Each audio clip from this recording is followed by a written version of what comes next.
It was supposed to be a simple family gathering, one of those get-togethers that became more of a routine than an event. My cousin, Jessica, was there, as always. And as usual, she was charming everyone with her bright smile and witty remarks, trying a little too hard to be the center of attention. I didn't mind.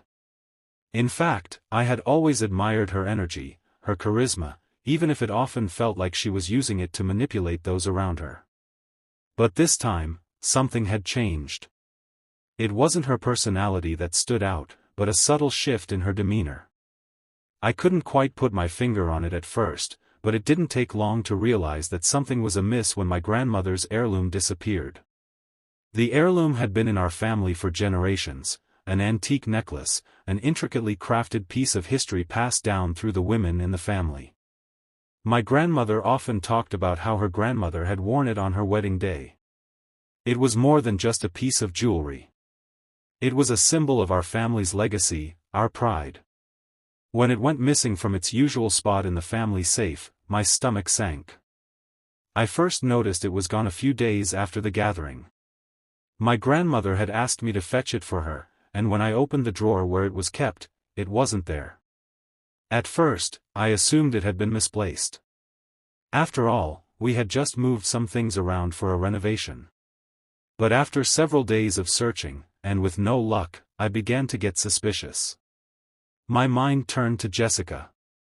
She had always been a bit too interested in family treasures, always asking to see them up close, always complimenting their value in a way that made my skin crawl. But the real turning point came when my grandmother mentioned that she had noticed Jessica acting a bit strange at the party. She had been asking questions about the necklace, about its history, about how it was stored. I had to confront her. But at first, I took a more subtle approach. I wasn't going to accuse her outright without being sure. So, I casually asked her if she had seen the necklace, trying to keep my tone light and nonchalant. She seemed surprised but quickly brushed it off, saying she hadn't seen it. Her reaction was just a little too quick, a little too rehearsed. But I wasn't convinced. I needed proof. I did what I could to investigate without making it obvious. I went through our family's security footage, hoping to see some clue of the necklace being taken, and there it was, Jessica, sneaking into the room where it was kept.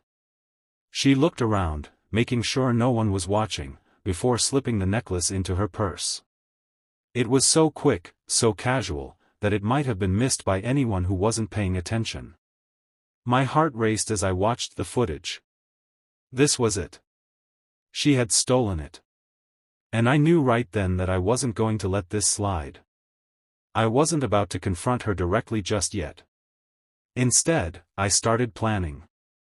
I knew her well enough to understand that she was slippery, and I needed the right moment to make my move. What I needed was a way to expose her in a way that would make her regret ever touching that heirloom. And that's when I got the idea. If she thought she could get away with it, I was about to show her just how wrong she was. As I sat there watching the video again, the pieces of my plan began to fall into place. The revenge wasn't going to be immediate, it would take time.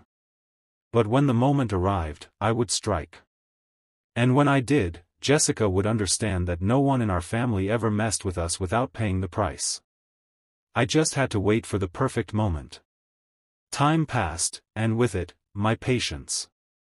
At first, I thought I might lose my nerve. After all, this wasn't just about getting back at Jessica for taking something so precious from our family. It was about making her realize the weight of what she had done. I knew I had to be methodical, precise, and, above all, patient. Revenge, I had learned over the years, wasn't something you rushed. It was something you set into motion like a slow burn, letting the inevitable heat creep up until the target couldn't escape. Jessica went on with her life as though nothing had happened. She didn't even seem to notice that her every action, every conversation, was being carefully observed. And as for me, I played the part of the oblivious cousin. I acted as though I didn't know anything. I smiled, I nodded, I asked how she was doing, but inside I was counting the days, waiting for the moment when everything would fall into place. Weeks went by. She didn't try to sell the necklace, at least not immediately, and for a while, I thought maybe I had misjudged her. Maybe I was just being paranoid. But then, the fateful day arrived. Jessica had gotten herself into a situation that would guarantee her downfall. It came to my attention through the grapevine that she had been bragging to friends about this amazing antique she had gotten her hands on. She was careful not to reveal too much, of course, too smart for that, but she couldn't resist showing off. She wasn't subtle about it. Jessica had always liked the spotlight, and she loved the idea of possessing something valuable, something with a story, something that could make her the center of attention. A few days later, I found out that Jessica had decided to sell it.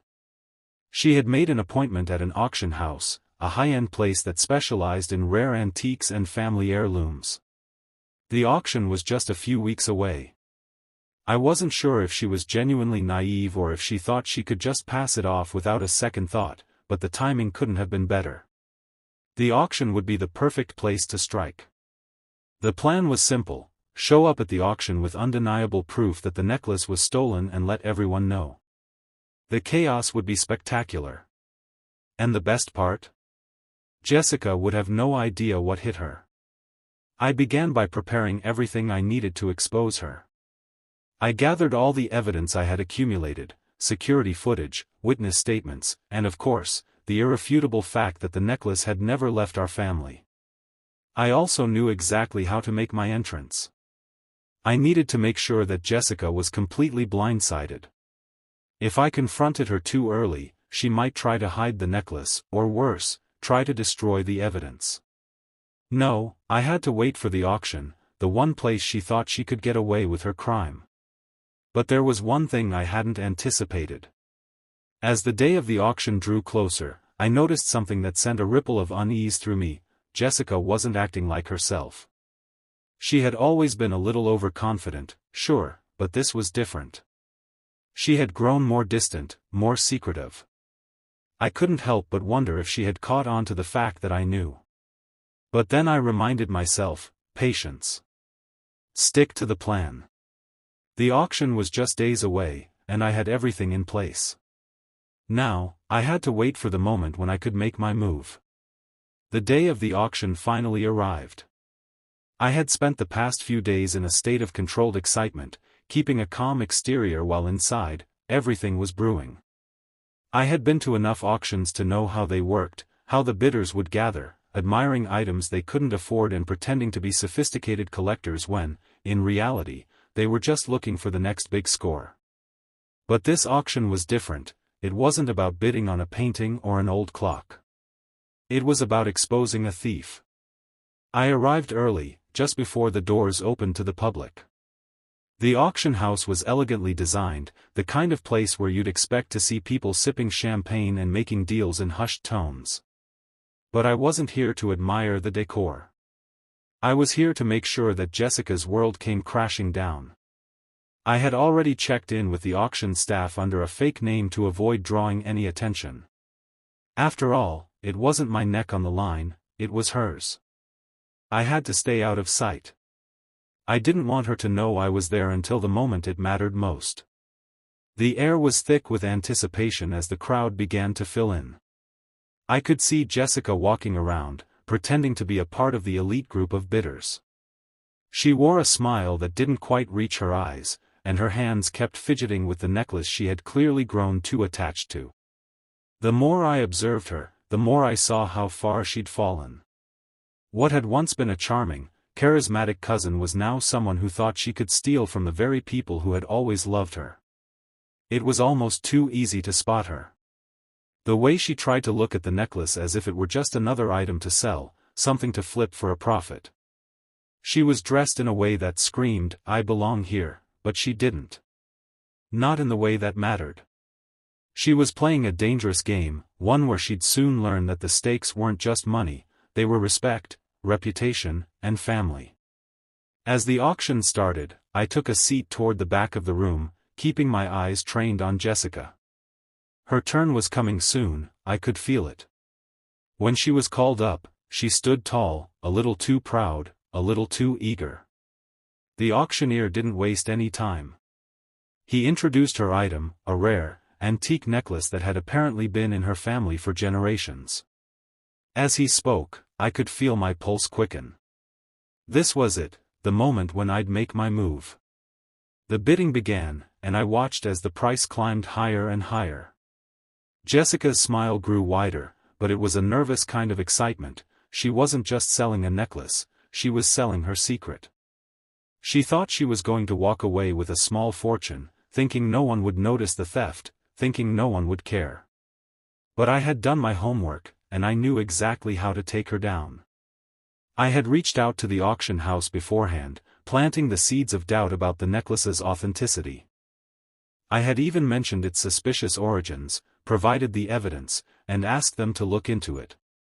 The auction house had taken it seriously, and they had done their own digging. When Jessica's lot came up, they were ready to drop the bomb. The moment the auctioneer went to close the bidding, I stood up. I could feel the eyes of the room shift toward me, but I didn't care. I had prepared for this moment, and I wasn't about to let it slip through my fingers. "Excuse me," I called, my voice carrying across the room. The crowd hushed, and Jessica's eyes snapped to mine, wide with shock. She knew. "I believe this necklace was stolen from my family," I said, holding up the security footage that had captured her taking it from my grandmother's safe. "I have all the evidence to prove it. And I'm sure this auction house would love to know that they've been unknowingly facilitating the sale of stolen property." A gasp rippled through the crowd as the auctioneer paused, his smile faltering. I watched as the reality of what was happening dawned on Jessica. Her face drained of color, and for a moment, she looked as if she might collapse. The necklace she had so confidently tried to sell now hung like a weight around her neck. She opened her mouth to speak, but no words came out. Her eyes darted from me to the auctioneer, panic rising in her chest. The auctioneer quickly turned to the staff, who scrambled to verify the claims. Within moments, the entire auction had come to a screeching halt. "Ladies and gentlemen," the auctioneer said, his voice now steady but filled with tension. "I regret to inform you that this lot is being withdrawn due to authenticity concerns. The sale is cancelled." I let that sink in. The auction house had made their move, and Jessica's world was starting to unravel. But that wasn't the end. As I stood there, watching her face flush with humiliation, I realized that I wasn't just stopping the sale. I was tearing down the facade she had spent years building, the one where she could take whatever she wanted without consequences. Now, everyone in the room knew what kind of person she was. The room remained silent, the tension hanging thick like smoke after a fire. It was a moment frozen in time, every eye in the room locked on Jessica, who stood there like a deer caught in headlights. Her lips trembled, and I could see the wheels turning in her mind as she desperately tried to come up with an excuse, a way out. But there was no escape. The evidence was right in front of her, undeniable and damning. Jessica opened her mouth, but nothing came out. She closed it, then opened it again, as if trying to summon some words that could undo what had just happened. But she was trapped. Her eyes flickered to the auctioneer, then back to me, as if hoping someone, anyone, would come to her defense. But there was no savior here. Not for her. The truth had been laid bare. I could see the shift in her. This was no longer the confident woman who had breezed into the auction with the heirloom she had stolen from my family. This was a woman on the edge of total humiliation, with no one willing to back her up. The auctioneer, after a tense pause, cleared his throat and motioned to his staff. "Please escort this individual out of the building," he said, his voice calm but firm. Jessica looked as though she might collapse in front of everyone. She stepped back as if she wanted to flee, but there was no running from this. The staff was already moving toward her, one of them gently but firmly taking her arm. She recoiled as if the touch burned her, but she didn't resist. How could she? The jig was up. I didn't follow her out. I didn't need to. My presence had already been felt. As the staff led her away, I could feel the eyes of the room still on me. The whispers had begun, quiet at first, then growing louder. People were talking, piecing together the story of what had just transpired. And as the whispers swirled, Jessica's reputation was falling apart. Outside, I took a moment to let the satisfaction of what had just happened sink in. But it wasn't enough yet. It wasn't just about exposing her as a thief, it was about making her understand the magnitude of her actions. She had taken something irreplaceable, something that had been in our family for generations, and she thought she could just walk away with it. She thought she could get away with it, all for her own gain. I walked to my car, my mind racing with the aftermath. I knew the rest of the family would soon learn what had happened. The fallout wouldn't just affect Jessica's reputation at the auction, it would rip through our entire family. And for once, I wasn't worried about the consequences for me. This was her mess now, and she was going to have to deal with it. The drive home was slow, as I let myself savor the moment. But as I pulled into my driveway, the reality of what I had done began to hit me. I wasn't just defending my family's legacy.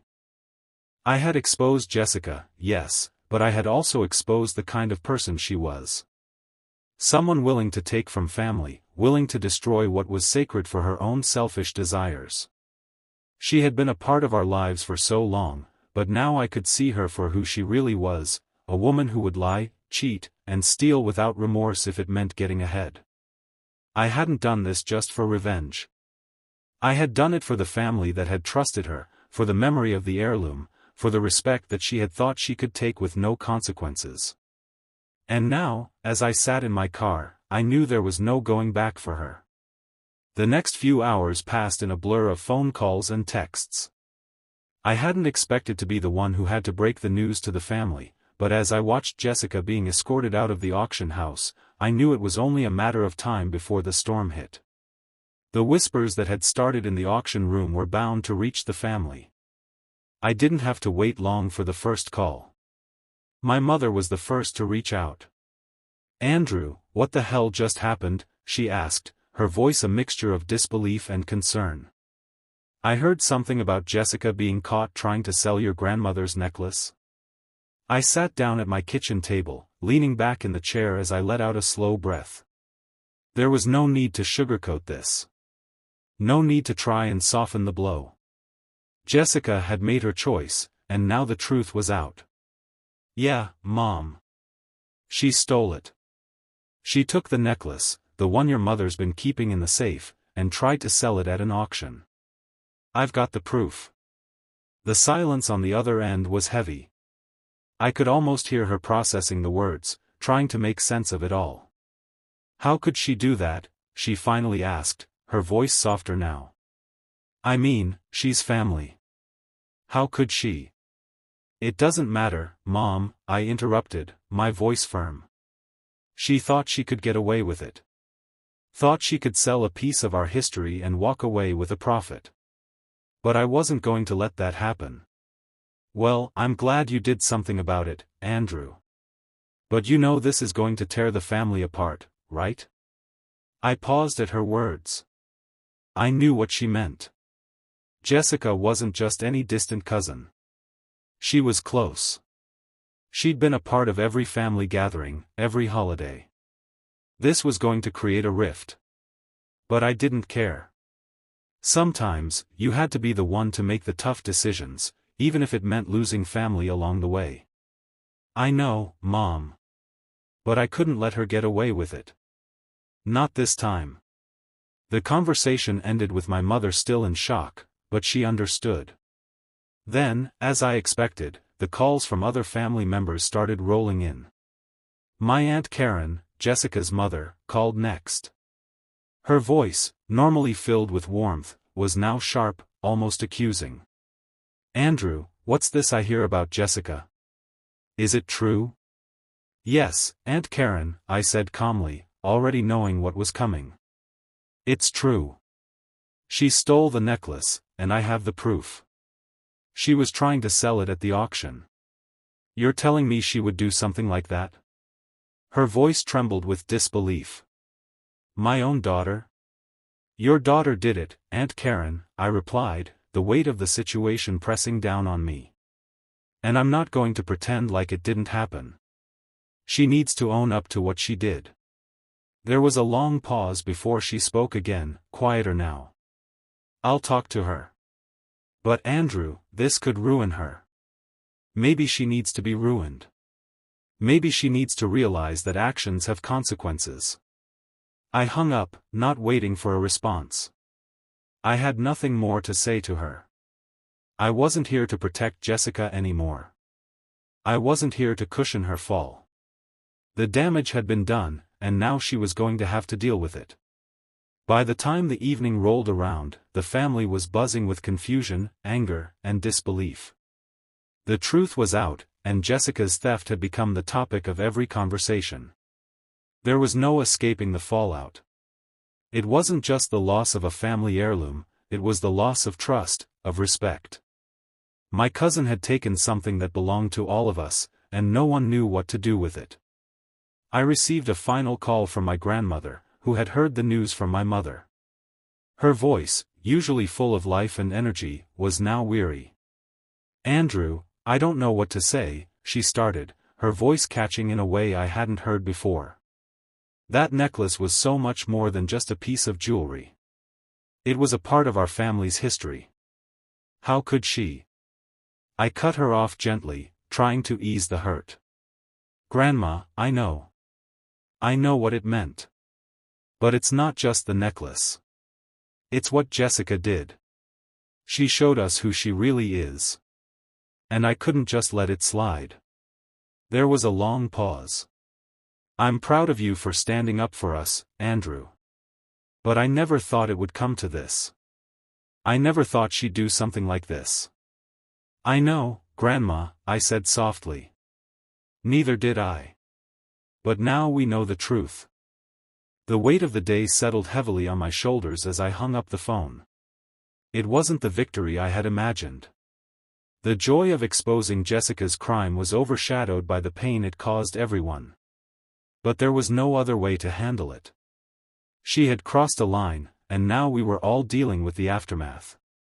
I sat alone in the quiet house, reflecting on everything that had happened. What would happen next? Would Jessica face the consequences, or would she somehow manage to wriggle out of this? I didn't know. But I did know one thing: our family had been forever changed. And Jessica would never be the same again. The phone calls continued into the evening, each one more draining than the last. Family members were upset, some furious, others in a state of disbelief. Some of them, including Jessica's own mother, had tried to defend her at first, denying that she could possibly be capable of such a thing. But as the day wore on, the evidence I had presented was undeniable, and their voices slowly shifted from disbelief to anger. Everyone was shaken, but no one more than Jessica. I was exhausted by the time I finally sat down for dinner. The evening had been a blur of conversations, accusations, and quiet, simmering tension. I hadn't heard from Jessica herself, but I knew it wouldn't be long before she reached out. She had to. Her entire world had just been flipped upside down, and she had nowhere to run. I didn't expect her to call that night, but when my phone buzzed, I saw her name on the screen. For a moment, I hesitated. What could she possibly say to me after everything that had transpired? But I answered, my voice steady as I spoke. "Hello, Jessica." There was a long silence on the other end of the line before she spoke, her voice hollow and small. "Andrew. I don't know what to say." Her words weren't filled with the same arrogance I had seen in her before. They were raw, uncertain. The confident thief who had strutted around the auction house was gone, replaced by someone who now understood the full weight of her actions. "You don't have to say anything," I replied. "You've already shown everyone exactly who you are. The evidence is there. There's nothing left to say." I was stupid. I was desperate. "I thought I could just sell it and make some money," she said, her voice breaking. "I never meant to hurt anyone, Andrew. I didn't think it would blow up like this." I couldn't help but laugh bitterly. Desperate? You thought taking something that didn't belong to you and selling it off was the answer to your problems? You betrayed this family for a quick profit. How could you think that wouldn't come back to bite you? I didn't. I didn't think it would be like this, she whispered. I thought I could just get away with it. I didn't realize how much it meant to everyone. I didn't realize how much it meant to you. That stung. Of course, she didn't understand. She never did. Jessica had always been about the immediate gratification, never seeing the bigger picture. She never saw beyond her own desires, and now, as her world crumbled around her, she was finally starting to realize the depth of her mistake. But that didn't mean she could undo what she had done. You can't just take something that belongs to the family and think it won't have consequences, I said, my tone cold but not unkind. You stole from us, Jessica. You stole something irreplaceable, something that wasn't just a piece of jewelry but a symbol of our history. I know, she replied softly. I was selfish. I didn't think about that. I just thought about what I needed, and I thought I could fix it. You can't fix this. Not by yourself. You've lost the trust of everyone, Jessica. And the worst part is, you don't even seem to understand what you've really taken from us. I understand now, she said, her voice barely a whisper. I understand what I did. And I'm sorry. I never meant for it to go this far.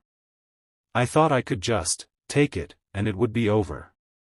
But now, she was left to pick up the pieces of her broken reputation.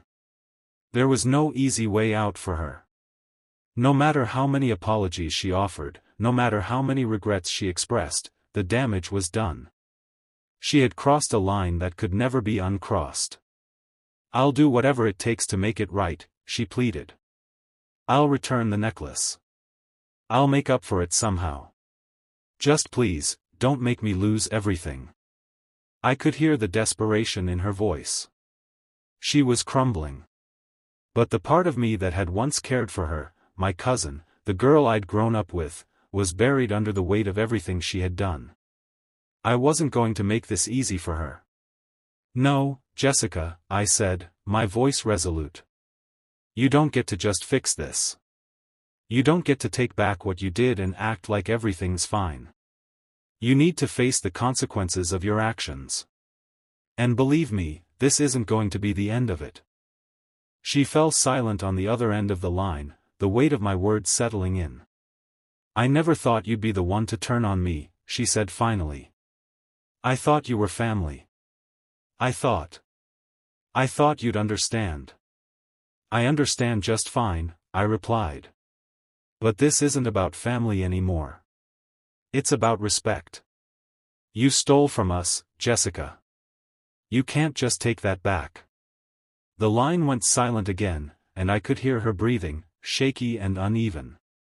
It was as if she was realizing the full extent of what she had done, and it was too much to process all at once. I'm sorry, Andrew, she said, almost pleading now. I really am. I didn't respond immediately. I just let the silence hang in the air between us. Finally, I spoke. Sorry isn't enough.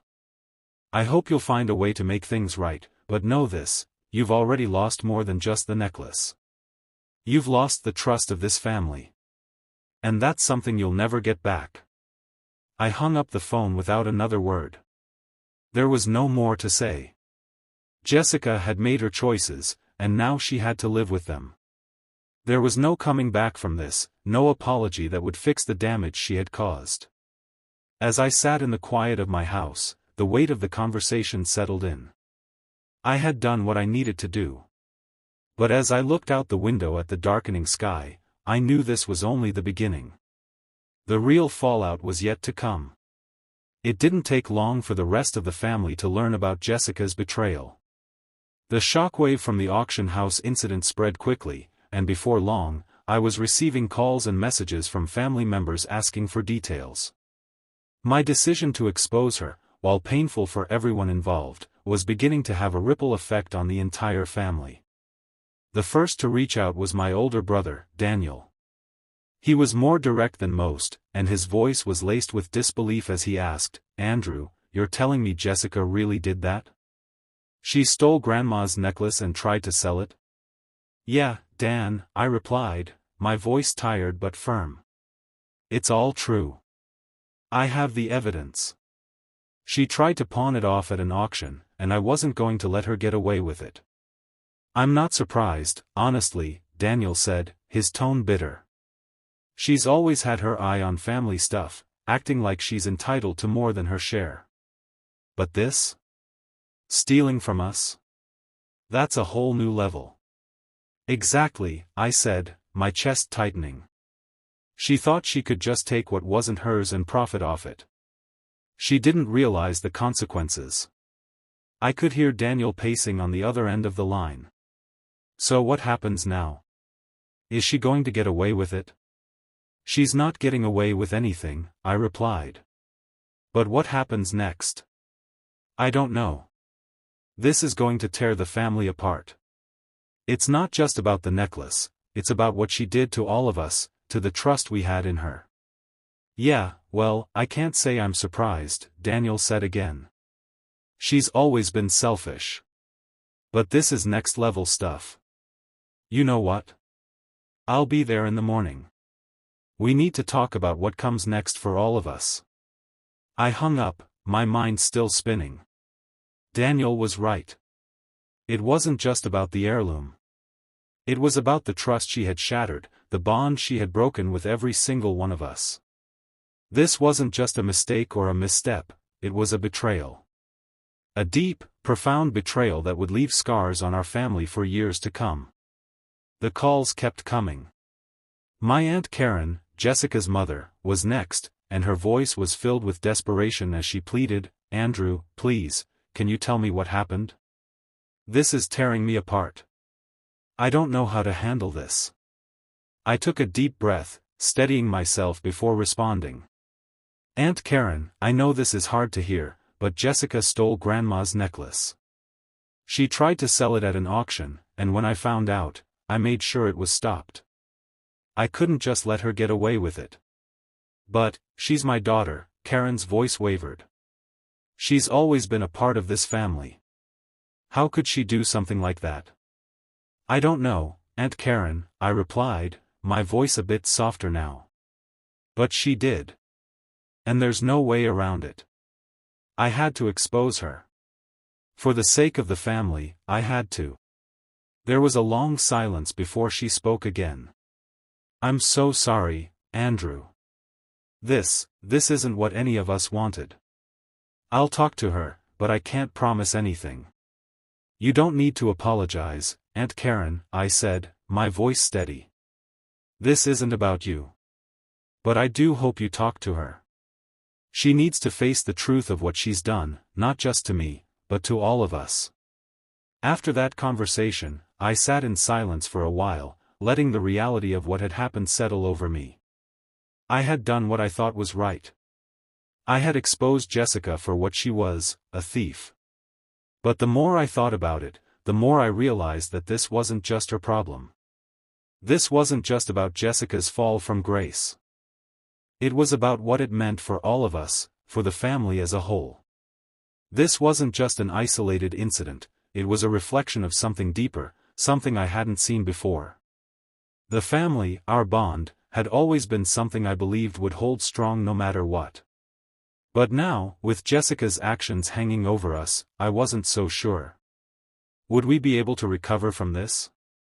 Would things ever go back to the way they were?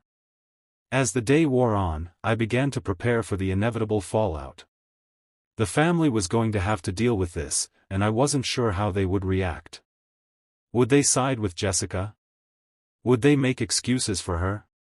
Or would they, like me, see her for what she truly was? When Daniel arrived the next morning, we sat down together, both of us stewing in the weight of what had happened. "Andrew," Daniel said, shaking his head, "I don't know what the hell we're supposed to do now. She's destroyed everything.